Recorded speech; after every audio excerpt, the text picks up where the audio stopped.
Hey fellow gamers! As mentioned in my previous video, I believe The Witcher 2 is still very much worth playing even today, 12 years after its release. In today's video I would like to take a closer look at the second chapter, where if you choose Iorveth's path, you end up in the dwarven town of Vergen. And why does this town feel a bit different? Well, if you hadn't listened to some of the chatter from the dwarves in the streets, then you've missed out on a lot of fun. But there's so much more to this small dwarven town that still makes the game a pleasure to play, so let's have a look at some details together. The small dwarven town is the place where Geralt stays during chapter 2 of the game, if you've chosen Iorveth's path. Speaking of Iorveth, you'll have the chance to talk more to this elf in Vergen than you had in chapter 1 in Flotsam. And the dialogue really fits Iorveth's character, showing once more the dedication of the game devs and the writers at CD PR, who were making each of the main characters very unique. Even the smaller side characters are often standing out, and I can remember some of them quite vividly to this day. When you arrive in Vergen, you'll encounter the first of the two main plot points of this chapter. An unnatural fog surrounding the city, which Geralt will have to remove. The second main plot point revolves around Saskia, who is the potential new ruler of Upper Aedirn, and who will need Geralt's help more than once. I don't want to give you too many spoilers in case you haven't played the game yet and are considering doing so, but let me tell you at least that all the main quests related to the fog and to Saskia are very well written and contain a bunch of relevant side quests, which will ensure you thoroughly explore not just Vergen itself, but also the surrounding area that has a lot to offer. You'll have, for example, an interesting interaction with the ghost in the catacombs. I've shown a short clip of that conversation in my previous video already. This ghost provides great insight into the history, not just of the region, but the history of the wars between Nilfgaard and the Northern Realms as well.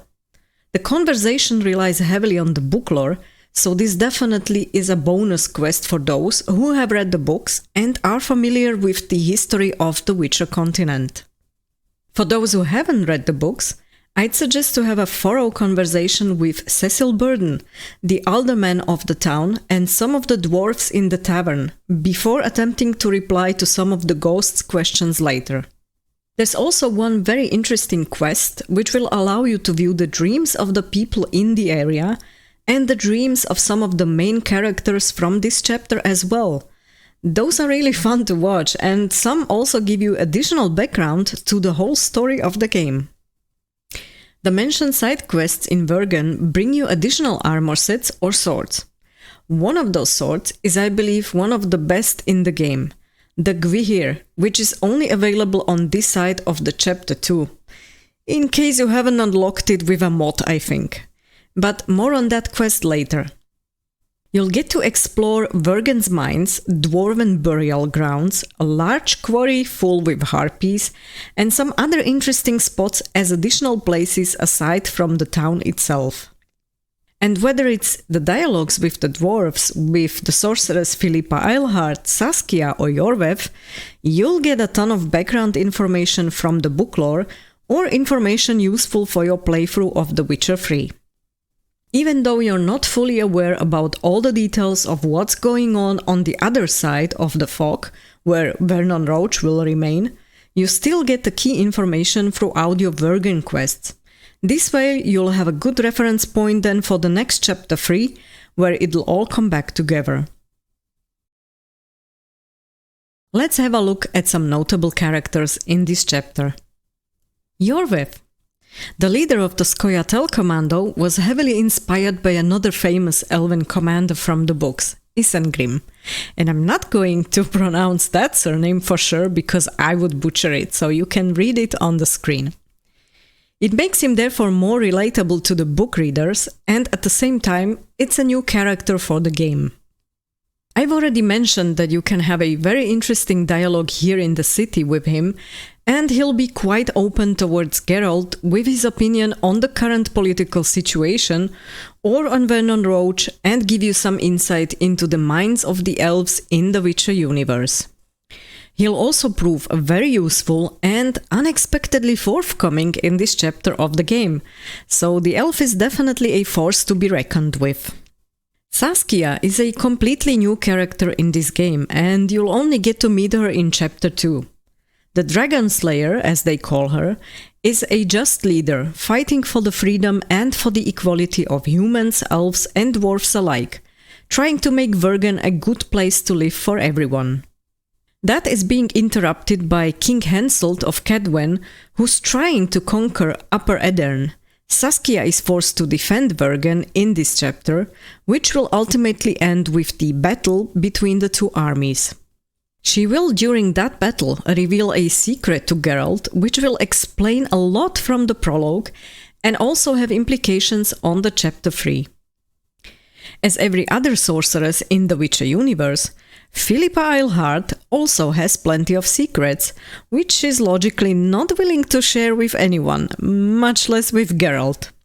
And so it's no surprise that also most of the inhabitants of Vergen don't trust her. She is, however, vital to the resolution of both the main plot points in this chapter of the game, and you should try to get as much information from her as you can. Careful though about timing your visits, some will trigger new quests, which can make other quests fail. For those who have played The Witcher 3 and haven't yet played The Witcher 2, here you'll get to experience the sorceress with both her eyes still intact, so enjoy it while it lasts!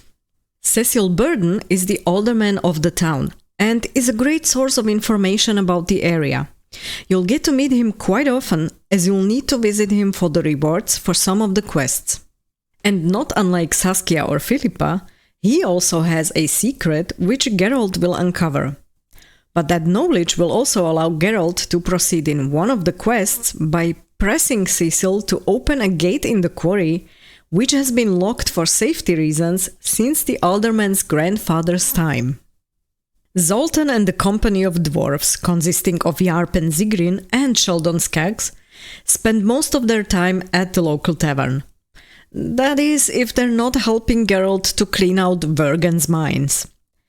To be honest, those three drove me sometimes mad in the mines, as they were constantly getting in Geralt's way, especially during fights. But aside from that, this bunch was fun to be around, and you can have some amusing conversations with all of them in the tavern. They also provide you with more background information for some of the quests, so it's definitely worth going through those dialogues. If you decide to do the arm wrestling side quest, you'll get to fight Scalen Burden, and I highly recommend talking to Yarpen and Sheldon before this fight, as they will promise you some goodies which are quite valuable if you beat Scalen. And they'll keep their promise if you visit them after the arm wrestling match. Talking about Vergen's mines. Me being the obsessive looter that I am, the mines were a literal gold mine. Easy money you can use to buy new equipment or have something crafted. Enough good materials there which you can sell or directly use. You can visit the Elven Merchant Mile, who can craft you some pretty good armor, or who sells the dragon scale armor, which is a favorite of mine during Chapter 2. By the way, Miles' communication skills are truly unbeatable. You repair armor, right? Right. You work just for your elves? Not just. You don't say much, do you? And they said you're grumpy. Great gloves are the elven gauntlets, which you get during this chapter in the game. The Witcher Wiki will say they come from Philippa, but I have my doubts because they do appear in my inventory after a specific interaction with Iorveth. A small self-promo here. If you like my content so far, I'd be really grateful if you would hit that subscribe button. Also, in case you'd like to see some funny bloopers, sometimes caused by pets with zoomies, you can check out my Patreon where I'm posting the bloopers regularly and they won't be available anywhere else. The link is in the description. Thank you! I've talked about the general graphics already in my previous vid, so I'll just mention here that even though they of course not matching RPG games today, They're still great enough to give you wonderful views of the mountains surrounding the town, and some views are really breathtaking. Personal note here, the armors are different than in The Witcher 3, but honestly I prefer this style in The Witcher 2 much better. But again, it's just my personal opinion. Let me know in the comments below which armor styles you've preferred in case you've played both games, and which was your favorite one. What's also notable is the architecture within Vergen. The game devs paid a lot of attention to details like ornaments on buildings, where you really have the feeling of being in a dwarven town and not just some random city in the northern realms. So I admit this surely added to my preference for this side of the chapter 2 as well. Sound and music. I'll be quite subjective here on this one. Yet again.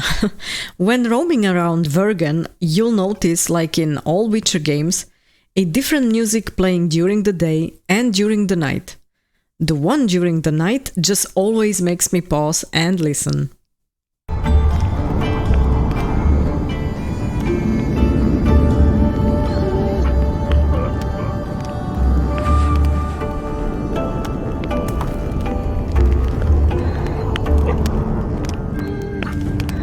It's very calming amidst the chaos that happens in this part of the story. I think this really is a masterpiece. It helps me to concentrate, for example, when working or writing something, and just having it playing in the background. Kudos here to the composer, whose name I'm not going to say again for the sake of my tongue and for not butchering the poor man's name. I'll start with a hilarious small side quest called Sackful of Fluff. Geralt will be tasked with gathering harpy feathers, and if you decide to go through with the quest, you'll see a humorous outcome and receive an additional trophy. Not super powerful, but fun nevertheless, as it's a nice memento. If you've played the game, or at least read about it, then you're probably familiar with the issue of failing the quest The Walls Have Ears, if not done in the correct order, meaning also at a specific time during this chapter. Without spoiling too much, the quest involves a dwarf who is also a key character to another quest, Baltimore's Nightmare quest. And at the end of that quest, you'll get a Gwihir as a reward, which I've already mentioned before. Doing this other side quest first will also have an impact on whether The Walls Have Ears fails or not. I'm honestly not sure if that bug was fixed or not, I don't remember anymore, but even though I'm usually a completionist and always try to successfully complete all the in-game quests, this one was even for me an exception once I've got my hands, Geralt's hands, on that particular sword. When I've played the game the first time and tried to do the quests in their logical order, I got the quest quite late during the second chapter, and I just wish I got it sooner. It would have made so much in this part of the game easier. Well, and that's what I did then on my next playthrough, and any subsequent playthrough after that. I was practically chasing after the opportunity to start the side quest as soon as possible. And you know what?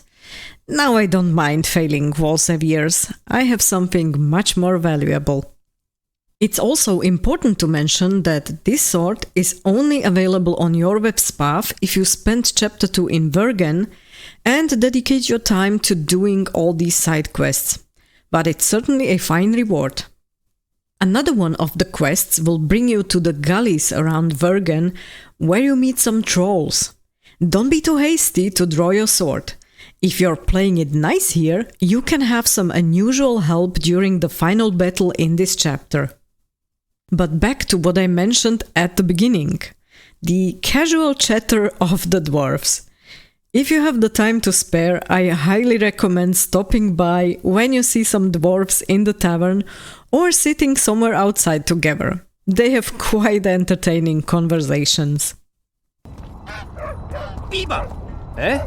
That's a witcher, not a human. So, no schnapps? Nope. What's this? Clad in hues of green, amid shrubs he's seen, crouching on legs bent, catching flies to red. A bored scoia'tail waiting in ambush? That's supposed to be a frog, to be honest, but your answer's better. Look, another one. You let one human in and in no time you've got a swarm. Like ants they are. I heard human women need only sit astride a man's pants for their bellies to puff up. I love especially that one with clad in hues of green. In a town now full of scoia'tael roaming around. You've got to admit the dwarves have some balls of steel. In summary, choosing Iorveth's path and staying in Vergen gives the player a more, let's call it, cultured experience than Roach's path. I'm not saying that Roach's path is bad or doesn't have its highlights and great moments, but I just found it more entertaining to stay in Vergen than in an army camp full of usually drunk soldiers. But that's just my personal opinion. What is yours? Did you like Iorveth's path? What did you like or dislike specifically on Vergen? Let me know in the comments below. Thank you all for watching, stay tuned and game on!